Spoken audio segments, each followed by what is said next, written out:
Hello mister cringe, இன்னும் ஒரு வீடியோவில் சந்திக்கிறதுல சந்தோஷமாக இருக்குது. இன்றைக்கு மே 18 எல்லாருமே நினைவேந்தல் நிகழ்த்தி கொண்டிருக்கிறாங்க. அதே நேரம் இன்னும் ஒரு தரப்பில் இது போர் வெற்றிக்கான நாள் என்று சொல்லி கொண்டாடி கொண்டும் இருக்கிறார்கள். ரெண்டு தரப்பும் தான் பாதிக்கப்பட்டு கொண்டிருக்கணும். இன்றைக்கு ஃபோட்டோக்கள் வந்துச்சு. ஒரு பக்கம் எங்கிற இரத்தங்கள் என்கிற சொந்தங்கள் காணாமலாக்கப்பட்டு இறந்தவர்களுக்கான நினைவேந்தல். இன்னொரு பக்கம் ஃபோட்டோக்களை பார்த்தா இராணுவ வீரர்கள், ஸ்ரீலங்கன் இராணுவ வீரர்கள் இந்த போரில் இறந்த ஆக்களுக்கு அவைய உறவினர்கள் இன்றைக்கு நினைவஞ்சலி செய்யணுமான்ற மாதிரி ஒரு கருத்து பரவி அதில் ஃபோட்டோக்கள் வந்திருந்து. சரி, ஜதார்த்தத்தை கதைப்போம். ஏன் நாங்கள் இதை கொண்டாட வேண்டும் என்றதுக்கு முக்கியமான கருத்துக்களை கொஞ்சம் சொல்லாமல் இருக்கிறேன். எனக்கு தெரிஞ்சதை வச்சு கொஞ்சம் சொல்லாமல் இருக்கிறேன். ஏனென்று சொன்னால், நாங்கள் திட்டமிட்டு நாங்கள் எத்தனையோ பிரச்சனைகளுக்கு உள்ளாக்கப்பட்டிருக்கின்றோம். அதை தாண்டி இதில் சில அமைப்பை நாங்கள் வெளியில் கொண்டு வரோம். பயங்கரவாத அமைப்பை பற்றி உயர்வாக கதைக்கிறோம். இது நாட்டுக்கு எதிர்வினையாக்குது, பிரச்சனையாக்குது என்கிற சிங்கள மக்கள் கோவப்படுறாங்கள் என்று சொல்லி ஒரு சில கருத்துக்கள் இருந்தது. தெளிவாக புரிந்து கொள்ள வேண்டும். நாங்கள் எங்களுடைய இறந்த உயிர்களையும் நினைவேந்துவதற்கு இந்த நாளை விட்டால் வேறு எந்த நாள் இருக்குது? தனிய விடுதலை புலிகள் தரப்பில் மட்டும் அழிவு வரையலை. அதை தாண்டி எத்தனையோ தமிழ் மக்கள், சின்ன பிள்ளைகள், பெண்கள், இப்படி எத்தனையோ பேர் சொல்ல வார்த்தைகள் இல்லை. இந்த போர்க்குற்றம் என்பது இல்லை, அதுக்குரிய விசாரணைக்கு வரவில்லை என்று சொல்லி பல தரப்புகள் குறிப்பிட்டிருக்கிறார்கள். இது போர்க்குற்றமே நடக்கவில்லை என்று கூட சொல்லியிருந்தாங்க. போர்க்குற்றம் என்றால் என்ன? போர் என்றாலே சில உயிர்கள், பல உயிர்கள் சிதைக்கப்படும், மறுக்கப்படும். அது நியாயமானது. போரில் இது நீதிகள், இதுதான் போர் என்றால் இந்த விஷயங்கள் நடக்கும் என்பதற்கு. போர்க்குற்றம் என்றால் என்ன பொறுத்த மட்டும் போர் எவ்வாறு நடக்க வேண்டும் என்று சொல்லி ஒரு விதி இருக்கு. போரில் இந்தந்த விதிமுறைகளை மீறக்கூடாது என்று சொல்லி இருக்கு. அது எல்லாத்துக்குமே அந்த அரச நாடுகள், அரச கட்டுப்பாடுகள் இந்த அரசாங்கம் மட்டும் ஒவ்வொரு நிறுவு முறைகள், ஒவ்வொரு கேட்டகரிஸ் இருக்கு. சரணடைந்தவர்களை என்ன செய்ய வேண்டும், களத்தில் பிடிபட்டவர்களை என்ன செய்ய வேண்டும், முன்னாள் போராளி அமைப்புகள் இருந்த அவர்களுக்கு என்ன செய்ய வேண்டும், போர் எவ்வாறு நடத்தப்பட வேண்டும் என்று ஒரு விதிமுறைகள், ஒரு வரைமுறைகள் இருக்கின்றது. அதை தாண்டி எங்கெங்கே போர் நடத்தப்படக்கூடாது, எந்தெந்த இடங்களை தாக்கக்கூடாது என்று சொல்லியும் ஒரு சில கட்டமைப்புகள் அதுகள் எல்லாம் இருக்கு. அதுகளெல்லாம் மீறப்படுமாக இருந்தால் மீறப்படும் வேளையில் அது போர்க்குற்றம். அப்படி பார்த்தால் எத்தனையோ சரணடைந்த போர் வேண்டாம் என்று சொல்லி ஒரு சில போராளிகளோ சரணடைந்த ஆக்களோ சரணடையும் போது அவர்களுக்கு என்ன நிகழ்த்தப்பட்டது,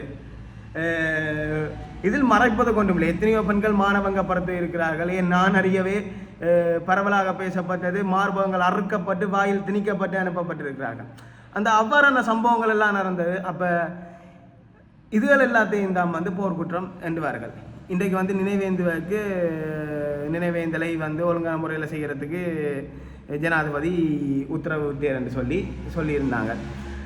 அதுக்குள்ளேயும் ஒரு சில பிரச்சனைகள், முரண்பாடுகள் போன முறை போல தான் இருந்தது. ஏற்கனவே நினைவு தூவியல் அளித்த பிரச்சனை கிட்டத்தட்ட 2022-21 காலப்போது நினைக்கிறேன். அந்த நினைவு யாழ்ப்பாண பல்கலைக்கழகத்திலிருந்து நினைவு தூவியை உரைப்பதற்கான அந்த பிரச்சனைகள் இன்று கர்மா இஸ் பூமராங் மாறி தமிழ்நாடு அழிப்பு தினம் என்று சொல்லி கனடா வரைக்கும் அந்த நினைவு தூவி உருவாக்கப்பட்டிருக்கு. நாங்கள் எப்படி இருந்தோம்? இந்த முள்ளிவாய்க்கால் கஞ்சி எல்லாம் என்னென்னு சொன்னால், இது ஒரு முள்ளிவாய்க்கால் கஞ்சி எனப்படுவது ஒரு விருந்து கழிப்புக்கோ இல்லை சந்தோஷத்துக்கோ கொடுப்பதில்லை. தமிழினம் எத்தனையோ பேரை வாழ வைத்த, எத்தனையோ விவசாய முறைகளை கை கொண்டு சந்தோஷமாக சுதந்திரமாக பல பேருக்கு உணவளித்த இந்த தமிழினம் தங்கள் இனத்தின் இருப்பை தக்க வைப்பதற்காக உப்பு இல்லாத என்ன சொல்றது, அந்த அரிசி கஞ்சி, அதாவது பால் இல்லை, இனிப்பு இல்லை, அப்படிப்பட்ட கஞ்சியை குடித்து உயிரை தக்க வைத்த காலப்பகுதி தான் அந்த முள்ளிவாய்க்கால் கஞ்சி. அந்த கஞ்சியை குடித்து தான் இன்றைக்கு எத்தனையோ தலைமுறைகள் அதை கடந்து வந்திருக்கிறார்கள்.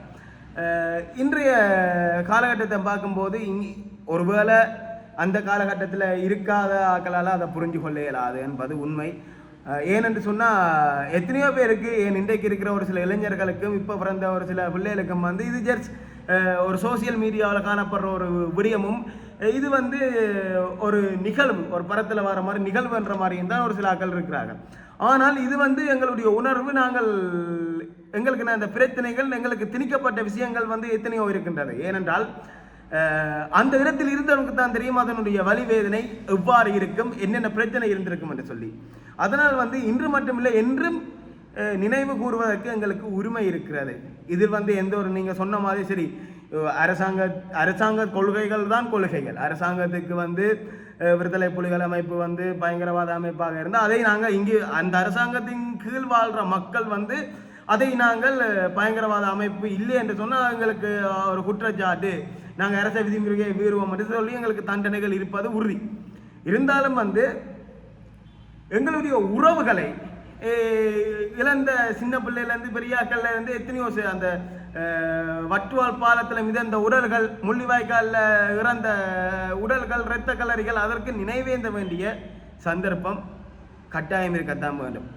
இழப்பு வந்து ரெண்டு பக்கம் தான், இல்லைன்னு சொல்லலை. என்று சொன்னால் எங்கள் தரப்புல அந்த பிரச்சனைகள் மாறியே வந்து ஸ்ரீலங்கன் இராணுவத்திலே வந்து உயிர்கள் போயிருக்கும், அவர்களுக்கும் வேதனை இருக்கும், அவங்க மக்களுக்கும் வந்து எங்கள் நாட்டுக்காக போய் அவங்க செத்துட்டாங்கன்னு சிங்கள தரப்புல கதைகள் இருக்கும். ஆனால் இந்த பிரச்சனை தொடங்கப்பட்டது யாரால்? இந்த பிரச்சனை எதனால் உருவாக்கப்பட்டது? உங்களுடைய சிங்கள அரசியல்வாதிகளுடைய ஒரு சில பிற்போக்கான சிந்தனைகளும் ஒரு சில தேவையற்ற ஒரு இனவாத ஒரு வெளிப்பாட்டின் காரணமாகத்தான் வந்து இந்த பிரச்சனையும் இந்த யுத்தங்களும் கொண்டு வந்தது. அதே மாதிரி வந்து இந்த போரின் முடிவு கட்டத்தில் கூட பலம்பாந்த அமைப்பாக இருந்தால் தனியாக ஒரு நாடுகள் மோதவில்லை, எத்தனையோ நாடுகள் மோதித்தான் வந்து இதுக்குரிய தீர்வுகளும் வந்தது. அப்போ அதெல்லாம் கதைக்கப்பட வேண்டியவையா, கதைக்கப்படக்கூடாவையா? இந்த இடத்துல நாங்கள் இது கதைக்கலாமா? இதை நாங்கள் இருக்கிறது இலங்கையில் இருக்கிறோம், அப்போ என்னென்ன கதைக்கக்கூடாது எங்களுக்குன்னு ஒரு நியதிகள் இருக்குது. ஃபேஸ்புக்கில் இருந்து வெளிநாட்டில் இருக்கிற ஆக்களோ இல்லாட்டி ஒரு சில ஆக்களோ வந்து ஒரு சில விஷயங்களை வந்து நாங்கள் பேசாமல் இருக்கிறோம், கதைக்காமல் இருக்கிறோம்.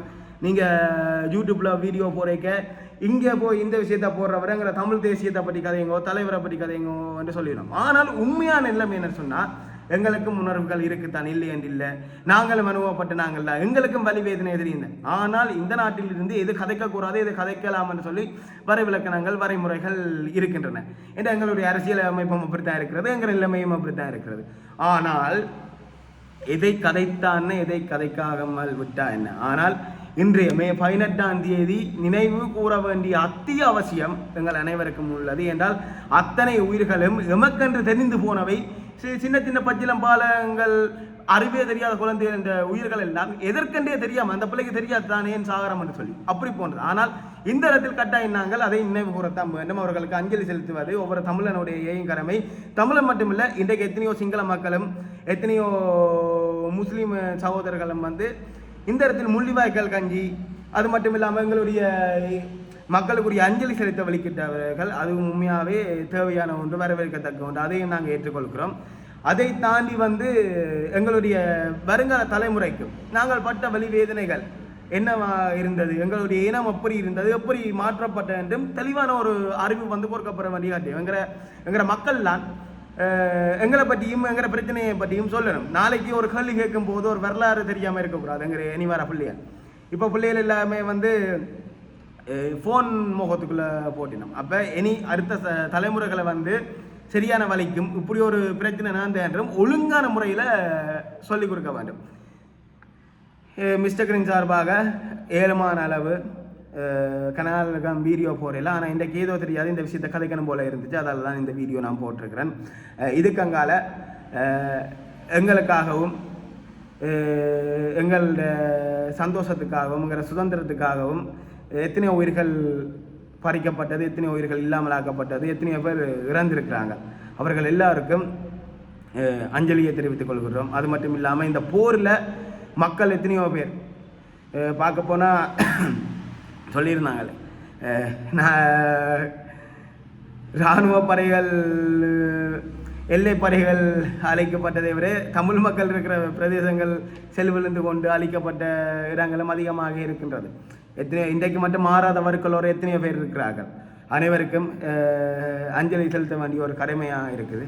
ஓகே, இந்த வீடியோவை பற்றி உங்களை கருத்துக்கள் இருந்தால் பதிவு செய்யுங்க. இன்னும் ஒரு வீடியோவில் சந்திப்போம்.